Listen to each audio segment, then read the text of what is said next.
বন্ধুরা, good morning. Welcome back to my channel. আশা করছি তোমরা সবাই খুব ভালো আছো। আর সবাইকে স্বাগত জানিয়ে আজকের ব্লগটা শুরু করলাম। আশা করব তোমাদের ভালো লাগবে। মাম্মাম সকালে উঠে গেছে আজকে তাড়াতাড়ি। প্রায় দিনই এখন তাড়াতাড়ি উঠছে। আমি উঠে আসা মানে ও উঠে আসে। তো বলছিল যে জল খাবে। আজকে নিজে থেকেই বলেছে, গরম যেহেতু বেশি পড়ছে কদিন, কিছুদিন ঠান্ডাও ছিল ওয়েদারটা কদিন আগে। তো তখন এমনিও তো আমি ওকে প্রতিদিন সকালবেলায় উষ্ণ গরম জল খাওয়াই ১ গ্লাস করে। ছোট একটা গ্লাস আছে। ওই গ্লাসের ১ গ্লাস কি হাফ গ্লাসের একটু বেশি করে খাওয়াই।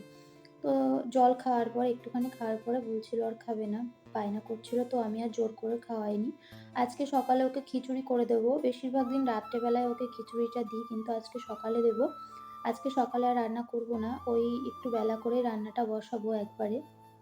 তো সেই জন্য দেখো এখানে সবজির পরিমাণটা বেশি নিয়েছি, আর চাল ডাল ওই অল্প করে দিয়েছি, মানে ও একা খাবে সেই হিসাব করে নিয়েছি। তো এখানে সজনে ডাঁটা, বিনস, টমেটো, মিষ্টি আলু আর কুমড়ো আর মসুর ডাল আর গোবিন্দভোগ চাল নিয়েছিলাম খিচুড়ির জন্য। গোবিন্দভোগ চালটা না নিলে না কেমন একটা হয়, ও খেতে চায় না। আর এই চালটা বেশ সুন্দর লাগে, গন্ধটাও ভালো লাগে। আর তারপরে দেখো দুটো ডিম সেদ্ধ বসাবো আলাদা করে। ইন্ডাকশানে দুটো ডিম সেদ্ধ বসিয়ে দিচ্ছি মেয়ের জন্যই, মানে মামামের জন্যই বসিয়ে দিচ্ছি। তো এবার আর জামা কাপড় ধুতে যাব এগুলো বসিয়ে দিয়ে। কেননা বললাম আগেই, বাচ্চা কাচ্চা যদি উঠে যায় সাথে সাথে, আর ও একটু না সবসময় আমার সাথে থাকতেই ভালোবাসে। তো দেখো এখানে কাজ করছিলাম আর ডিম সেদ্ধটাও হয়ে গেছে কাজ করতে করতে। তো তারপরে তো মাম্মাম দেখছি, এখানে আমি ঘরে এসে দেখলাম জামাকাপড় ধোয়ার পরে যে ও এখানে প্র্যাকটিস করছে আর কি, হারমোনিয়ামটা নিয়ে বসেছে। বেশি দিন নয়, ৫-৬ দিন মতন হচ্ছে, ১ সপ্তাহ হয়নি। যে ও একটু গান মানে বসছে একটু। আমার শ্বশুরমশাই ওকে নিয়ে একটু বসছে, মানে অভ্যাস করাচ্ছে। এখন থেকে অভ্যাসটা করালে ওর একটা অভ্যাসে দাঁড়াবে। যেকোনো জিনিস অভ্যাস করলে, মানে প্র্যাকটিস করলেই কিন্তু সেটা সবথেকে ভালো হয়। ওর একটা অভ্যাস তৈরি হয়ে যাচ্ছে। ওর মাথায় একটা জিনিস থাকবে যে না, এটা আমাকে করতে হবে। তো দেখো বসতেও পারছে না, বালিশ দিয়ে দিয়েছি নিচে। তো তারপরে আমি স্নান করে পুজো দিয়ে দিয়েছিলাম। আর এখানে হচ্ছে দুপুরে রান্নাবান্নার প্রিপারেশন নিচ্ছি। আজকে হচ্ছে এঁচোড় রান্না করব। একদম নিরামিষভাবেই রান্না করব, পেঁয়াজ আর রসুন ছাড়া। তো আজকে ইচ্ছা হলো। আর আমার সবথেকে প্রিয় হচ্ছে ইঁচড়। নিরামিষভাবে রান্না করলে আমার যেন বেশি ভালো লাগে। তো নিরামিষভাবে মাখো, মাখো করে রান্না করব। সেইজন্য গ্রেভিটা একটু বানাতে হবে। পেঁয়াজ আর রসুন যেহেতু দেবো না, সেইজন্য ওখানে টমেটো দিয়েছি একটু পরিমাণে বেশি। টমেটো, আদা, কাঁচা লঙ্কা, জিরে, পোস্ত এগুলো দিয়েছি। আর এই জলটাতে আমি টমেটো ধুয়েছিলাম। তো সেই জলের মধ্যে আমি একটু হলুদ দিয়ে দিয়েছি। জলটা আর ফেলিনি। যেহেতু এঁচোড়টা আমি কচলে, কচলে এই জলে ধুয়ে আবার ২-৩ বার ধুয়ে সেদ্ধ করে নেব, তো অসুবিধা নেই। সেইজন্য দেখো জলের মধ্যে একটু হলুদ দিয়েছি। আর এর মধ্যে ইঁচড় যেহেতু একদম কচি আর ছোট, ছোট করেই কাটবো। বড়, বড় করে কাটলে আমার খুব একটা ভালো লাগে না। তো এর মধ্যে দেখো ছোট, ছোট করে কেটে এই হলুদ জলে দেবো। হাতে একটু তেল মাখিয়ে নিলাম। তো চলো এঁচোড়টা কেটে নিই। আর এই হলুদ জলে দেওয়ার কারণ হচ্ছে কি, আমি তো এখনই তাড়াতাড়ি রান্না বসিয়ে দেবো, বেশিক্ষণ রাখবো না। সেই জন্য হলুদ জলে দিলে তাড়াতাড়ি একটু জোরে, জোরে চটকালে, একটু প্রেশার দিয়ে, তাহলে হচ্ছে কষটা বেরিয়ে যাবে তাড়াতাড়ি, যে আঠা, আঠা থাকে আর কি। তো চলো আমি এঁচোড়টা কেটে নিই তাড়াতাড়ি করে।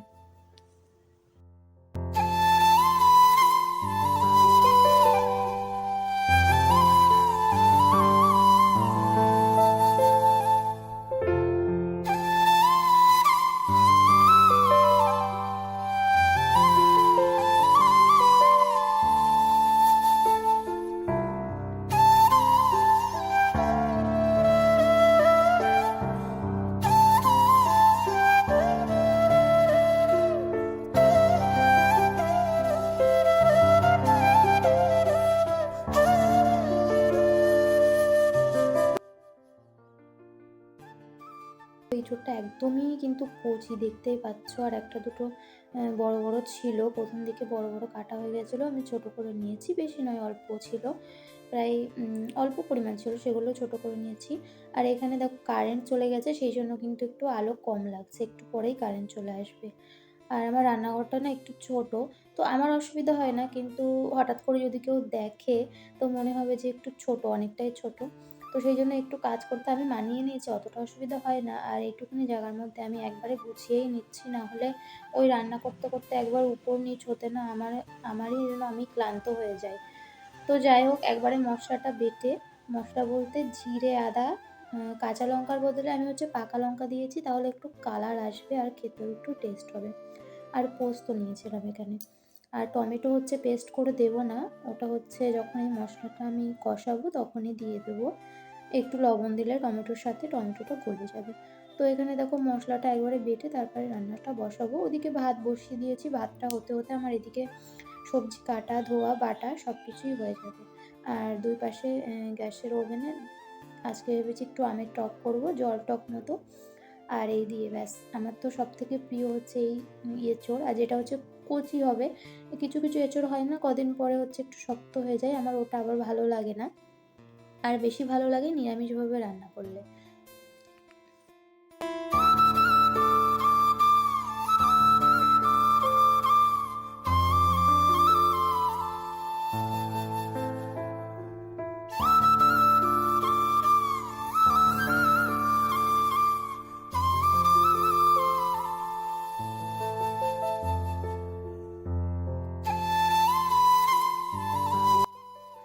তো এঁচোড়ের জন্য যে ছোট, ছোট করে আলুগুলো কেটেছিলাম সেগুলো তোমাদেরকে আর দেখাইনি। সেগুলো আমি একটু হালকা লবণ হলুদ দিয়ে ভালো করে লাল, লাল করে ভেজে তুলে রেখেছি।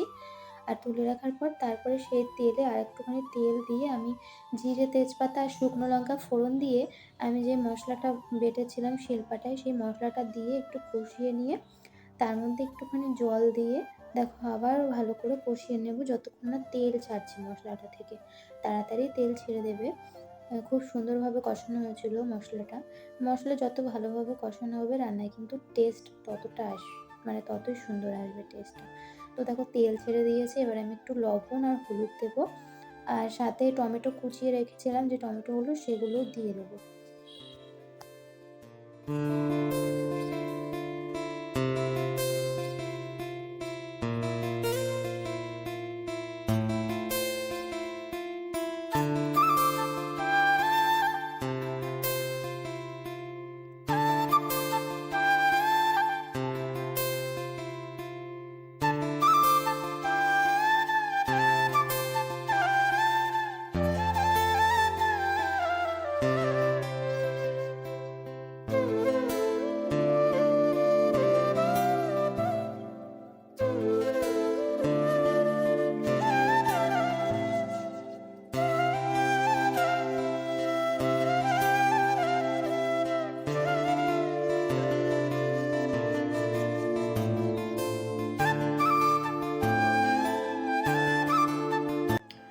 তো দেখো এঁচোড়টা কষিয়ে নিয়েছি, এর মধ্যে একটু পরিমাণ মতো জল দিয়ে আমি যতটা পর্যন্ত আর কি গ্রেভি রাখবো, একটু মাখো মাখোই রান্না করব, সেইভাবে রেখে দেখো এর মধ্যে গরম মশলা আর ঘি একটু পরিমাণ মতো দিয়ে একটু ঝাল, লবণ, মিষ্টি সব কিছু টেস্ট করে নিয়েছিলাম। নিরামিষ রান্না বেশিরভাগ একটু মিষ্টি মিষ্টি ঝাল ঝাল হলেই ভালো লাগে। আর আমিষে একটু ঝাল ঝাল হলে অসুবিধা হয় না, কিন্তু নিরামিষ রান্না একটু একটু মিষ্টি মিষ্টি ঝাল ঝাল হলেই খেতে ভালো লাগে। তো সত্যি কথা বলছি এত সুন্দর রান্না হয়েছিল। তো নিজে রান্না করেছি বলে প্রশংসা করছি না, খুব সুন্দর হয়েছিল। আর সবথেকে আগেও তো বলেছি আমার খুব পছন্দের জিনিস এই সবজিটা। আর করেছিলাম হচ্ছে জল টক, তোমাদেরকে তো আগেই বললাম। তো সর্ষে ফোড়ন দিয়ে, কালো সর্ষে ফোড়ন দিয়েই করেছিলাম। তো আমার দুটো জিনিসই খুবই ফেভারিট, এই দুটো জিনিস হলে আমার আর কিছু লাগে না খাবারে।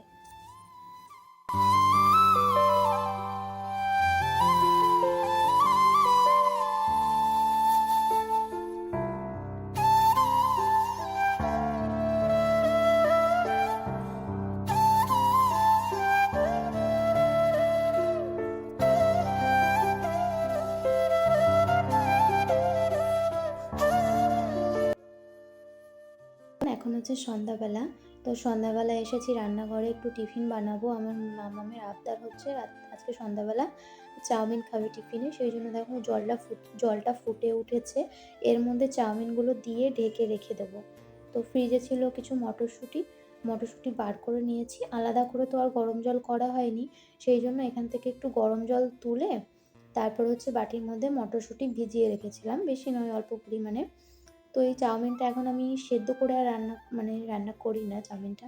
এইভাবে গরম জল করে তার মধ্যে প্রায় ৫-৭ মিনিট মতো ঢেকে রেখে দিলে বেশ সুন্দর হয়, সফট হয়। আর বেশ শক্ত, শক্ত দেখতে যেন মনে হয় যেন শক্ত, কিন্তু খাওয়ার সময় একদম নরম তুলতুলে থাকে।